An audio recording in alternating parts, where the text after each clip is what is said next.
नमस्कार। मैं हूं कुलदीप और कुल टॉक्सिक कुलदीप शो में आपका हार्दिक स्वागत करता हूं। आज मेरे साथ एक ऐसी शख्सियत मौजूद है जो परिचय के मोहताज नहीं। वो जब जब भी मूवी स्क्रीन में आते हैं, मूवी का रुख पूरा पलट जाता है। उनका सिर्फ नाम ही काफी है। मेरे साथ मौजूद है अभिमन्यु सर। अभिमन्यु सर, कुल टॉक्सिक कुलदीप शो में आपका हार्दिक स्वागत है। Thank you so much Kuldeep. जी जी। सर, मैं ये बोलना चाहता हूँ, बहुत मानता हूँ सर आपकी एक्टिंग। आपने बहुत अच्छा काम किया है, बहुत स्ट्रगलिंग के साथ। सूर्यवंशी हो, बच्चन पांडे हो, और हाल ही में आपकी नई फिल्म सेल्फी अक्षय कुमार के साथ। लगता नहीं सर आप अक्षय कुमार के लाडले बन चुके हो? अब इसका तो सही जवाब वही दे पाएंगे कि मैं लाडला बना हूँ जी। कि नहीं। पर उन्होंने सेल्फी करने के लिए मुझे कहा तो मैंने कर लिया।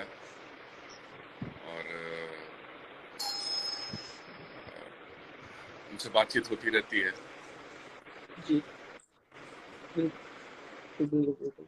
सर, एक कॉन्स्टेबल कास्ट होता है, सूर्यवंशी में बहुत सारे लोग होते हैं, बच्चन पांडे और सेल्फी में भी बहुत सारे किरदार हैं अक्षय कुमार के इर्द गिर्द भी। कभी कभार आपको ऐसी फीलिंग आती है कि मैं जो बेहतरीन एक्टर हूँ शायद दब जाऊं क्योंकि इतने सारे लोग हैं मेरे इर्द गिर्द? ऐसी आती है कभी आपको फीलिंग?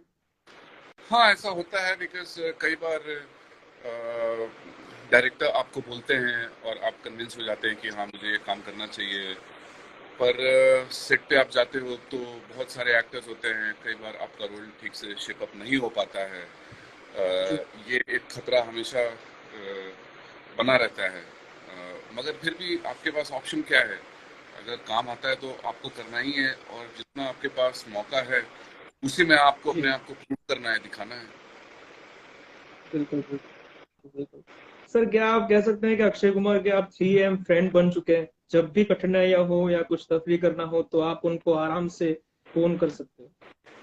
हाँ, अगर मुझे किसी एडवाइस की ज़रूरत होती है तो मैं उन्हें फ़ोन कर सकता हूँ, या वो अगर मुझसे बात करना चाहते हैं तो कभी भी मुझे फ़ोन कर सकते हैं। तो जी इस तरह की अंडरस्टैंडिंग है हमारे बीच में। जी जी बिल्कुल सर। सर, बात करें सर सेल्फी के बारे में, तो उसकी तैयारियां कैसे रही आपकी, उसकी जर्नी कैसे रही?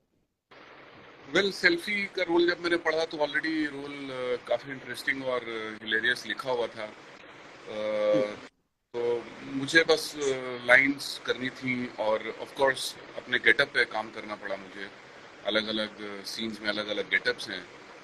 उस पर जी थोड़ी मेहनत लगी। और फिर उसका कैरेक्टर का एटीट्यूड बिल्कुल अलग था, तो उसको अलग तरीके से ही ट्राई करना था मुझे, जो मैंने किया। फेयरलेसली किया मैंने, और थैंकफुली वो वर्क जी किया। लोगों ने काफ़ी उसको उसे सराहा है। बिल्कुल सर। सर, यहाँ तक पहुंचने के लिए आप साउथ में भी बहुत बड़े नाम हो सर, यहाँ पे भी अच्छी फिल्म कर रहे हो आप। पर मैंने सुना है अभिमन्यु सिंह को बहुत सारी ठोकरें झेलनी पड़ी है, उसके बारे में कुछ बताइए सर। हाँ, तो मुझे क्या, सबको झेलनी पड़ती हैं। जो भी यहाँ बाहर से आता है, जी जिसका कोई होता नहीं है, उसे तो सब कुछ खुद ही खड़ा करना होता है। और इनफैक्ट जब आपको ठोकर लगता है तब आप और स्ट्रांग बनते हो। मेरा तो ये मानना है कि आप और मजबूत बनते हो, और आप जी मजबूती के साथ आगे बढ़ते हो, और आपका हौसला और बुलंद होता है। तो जब भी मुझे कोई ठोकर लगी, जब भी चीज़ें मन मुताबिक नहीं हुई, तो बशर्ते कि मैं डिस्करेज फील करूं, मैं और ज़्यादा अग्रेसिवली उस चीज़ के पीछे लगता हूँ और उसे पाने की कोशिश करता हूँ। बिल्कुल सर बिल्कुल। सर, हाल ही में आप ताज की स्क्रीनिंग पे गए थे नसीर साहब के वहां पे, तो नसीर साहब से मीटिंग कैसे रही सर? उनसे क्या और बातचीत हुई आपको? बहुत अच्छी, बिकॉज मैं नसीर भाई को काफ़ी टाइम से जानता हूँ और मैं भी थिएटर से हूँ। तो एक टाइम था जब जी पृथ्वी थिएटर पे उनकी रिहर्सल्स होती थी, उनके प्लेस होते थे, तो हम लोग देखते थे। तो उनसे उनको जी लाइव परफॉर्म करके देखते हुए काफ़ी सीखने का मौका मिला था।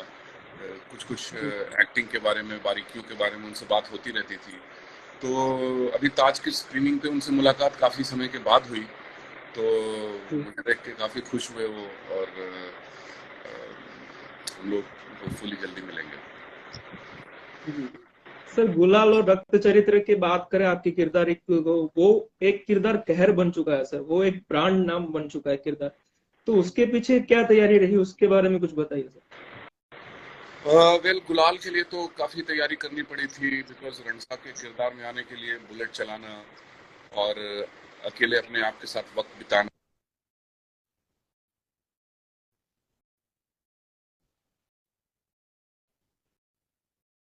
सर वॉइस नहीं आ रही है आपकी, वॉइस नहीं आ अच्छा, रही है सर। अभी आ रही है? हाँ जी कंप्लीट सर। हाँ हाँ हाँ। तो गुलाल के बारे में मैं ये कहना चाहूंगा कि गुलाल के लिए बुलेट चलाते रहना, अपने आप के साथ ज्यादा से ज्यादा वक्त बिताना, जी एक अकेलेपन में रहना, एक बॉडी में एरोगेंस, एटीट्यूड में एक अजीब सी तलखी रखना, जी ये सब काफी कुछ जी चीजें थी उस किरदार के बारे में जो मुझे इंटरनलाइज करना पड़ा, अपने अंदर लेके आना पड़ा, और उसके बाद वो कैरेक्टर अचीव हुआ। जी रक्त चरित्र में भी कुछ ऐसा ही हुआ। राम गोपाल वर्मा मुझे हर हफ्ते अपने ऑफिस में बुला के मुझे उस किरदार के बारे में असली कहानियां सुनाते रहे, और मैं इंस्पायर होते जी रहा। और जब मैं वहाँ सेट पे पहले दिन परफॉर्म कर रहा था तो ऐसा मुझे महसूस नहीं हुआ कि मैं एक्टिंग कर रहा हूँ, बिकॉज जी मैं वो किरदार में उस किरदार में ढल चुका था। बिल्कुल बिल्कुल। सर ये बताइए, आपकी पहले फिल्म थी अक्स राकेश ओम प्रकाश मेहरा के साथ, और उसमें मनोज बाजपेयी भी थे, तो सोचे मनोज बाजपेयी के बहुत बड़ा हाथ रहा है आपको फिल्म इंडस्ट्री में लाने के लिए। जी हाँ, मैं थिएटर करता था उन दिनों, सीरियल्स करता था, तो मनोज भाई ने एक बार मेरा प्ले देखा और उन्होंने मेरा नाम राकेश मेहरा को रिकमेंड किया अक्स जी के लिए। फिर राकेश मेहरा ने मेरा स्क्रीन टेस्ट किया और फिर उन्होंने मुझे फाइनल किया। तो मनोज भाई का बिल्कुल काफी सपोर्ट रहा। बिल्कुल बिल्कुल सर। सर आपने बहुत सारे नए लोगों के साथ भी काम किया है, तो नए लोगों के साथ काम करना आपके लिए कितना इजी हो जाता है और कितना मुश्किल हो जाता नहीं, नए लोगों के साथ काम करना कोई मुश्किल नहीं है। आप आराम से करते हो और मुझे कोई प्रॉब्लम नहीं है, कोई कितना भी नया हो। मुझे ये महसूस नहीं होता कि कोई नया है, बिकॉज है? कभी मैं भी नया हुआ करता था। और जब मुझे लोग इस नज़र से देखते थे, उस वक्त मैंने डिसाइड किया था कि जब भी कोई नया एक्टर मेरे सामने आएगा तो मैं उसे परेशान नहीं करूंगा या मैं उसे डोमिनेट करने की कोशिश नहीं करूंगा, बिकॉज मेरे साथ ये हुआ है और हो चुका है, और अभी भी कभी कभी होता है। तो जी नए एक्टर्स के साथ मैं काफ़ी कंफर्टेबल हूँ, बिल्कुल बिल्कुल। पुरानों के साथ भी हूँ। सर नसीर साहब ने एक बात बहुत अच्छी कही थी कि सर एक कैमरा उठाओ, दो तीन सात लोग के साथ थिएटर करो तो थिएटर हो जाएगा आपका। तो थिएटर के साथ जुड़ा हुआ है मेरा सवाल है कि थिएटर को आप कितना मानते हैं सर? मैं थिएटर को बहुत मानता हूँ, बिकॉज मैंने थिएटर किया है 8 साल। और थिएटर एज एन एक्टर आपको कॉन्फिडेंस देता है, बिकॉज जब आप एक्टिंग कर रहे होते हो फिल्म के लिए, सीरियल के लिए या वेब सीरीज के लिए, तो आप रीटेक मिल सकता है आपको। अगर आपने कोई गलती कर दी तो रीटेक हो सकता है, मगर थिएटर में कोई रीटेक नहीं है। वहाँ पे जी ऑडियंस है और आप ऑडियंस के सामने परफॉर्म कर रहे हो। अगर आप कोई भी गलती करते हो तो वहीं का वहीं ऑडियंस को तुरंत पता चल जाता है कि आप लाइन भूल गए हो या आपने गलती की है।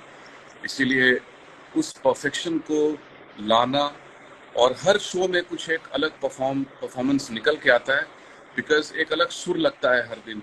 और फिर उस सुर में आप कैसे उस पूरे क्राफ्ट को अपने संभालते हो, तो बहुत इंटरेस्टिंग है। और थिएटर में ऑडियंस आपको देख रही है, उससे एक अलग तरह का कॉन्फिडेंस आता है जब आप ऑडियंस की आंख में देख के एक्टिंग कर रहे होते हो, उनसे जी बात कर रहे होते हो।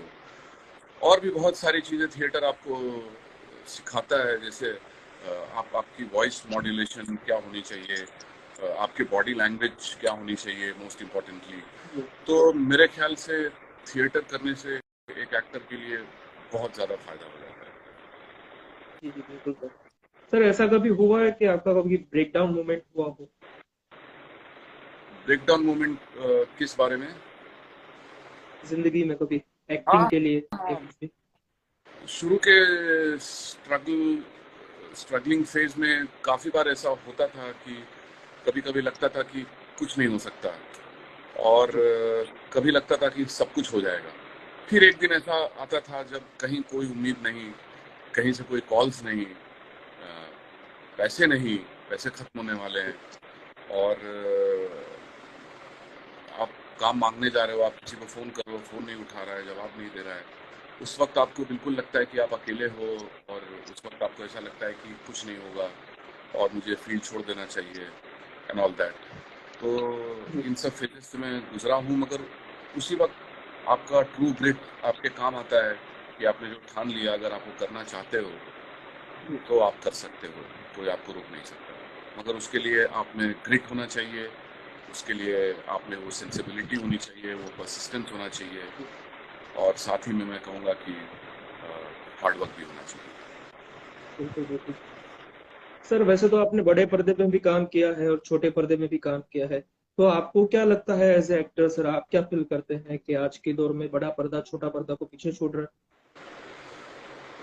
देखिए, मेरा ये कहना है कि मैं सारे पर्दों को एक ही इज्जत की निगाह से देखता हूँ, और इनफैक्ट जी एक्टिंग के सारे मीडियम को, वो चाहे थिएटर हो, चाहे टेलीविजन हो, या वेब सीरीज हो, या सिनेमा हो, हर एक प्लेटफॉर्म एक एक्टर के लिए ट्रेनिंग ग्राउंड है, और उसकी ज़िंदगी की गाड़ी आगे बढ़ाने का मौका है, जहाँ से वो पैसे कमा जी सकता है, सब कुछ कर सकता है।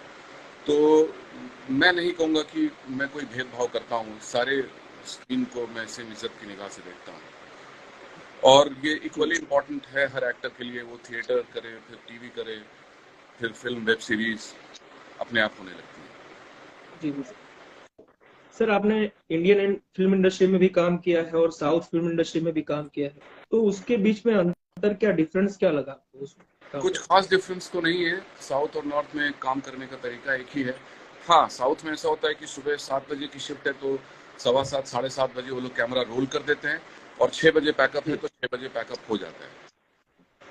यहाँ पे कई बार जी शिफ्ट बढ़ जाते हैं, और थोड़ा सा टाइमिंग को लेके मुझे लगता है कि साउथ के लोग ज्यादा पर्टिकुलर हैं।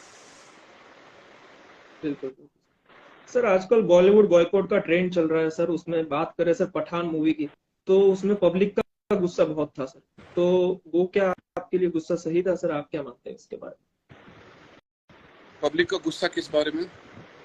मतलब थिएटर में पोस्टर जला दिए थे, फिर शाहरुख खान दीपिका पादुकोण को एक भगवा रंग के लिए गाली दी गई थी, तो ये क्या गुस्सा सही है देखिए, पब्लिक का? क्या है कि पब्लिक का अपना दिमाग होता है, पब्लिक को कोई चीज देखनी है तो देखेगी ही, और जी पब्लिक को कोई चीज अच्छी लगती है तो वो जाएगी थिएटर में और वो देखेगी, और एग्जैक्टली पठान के साथ वही हुआ। लोगों को फिल्म अच्छी जी लगी देखने गए, और लोग सुपर हिट हुई। इससे ये साबित होता है कि अगर आप अच्छी चीज बनाते हो तो वो जरूर चलेगी। बिल्कुल बिल्कुल सर। सर हम ऑडियंस को भी थोड़ा मौका देंगे सर, जो मेरे करीबी दोस्त थे उनसे बात करिए सर, उनसे सवालात करिए। मैं टाइप करता हूँ सर। ये समीर करके है सर, ये ओडिशा में एक्टर है। उड़ीसा में है? हाँ हाँ, बताइए।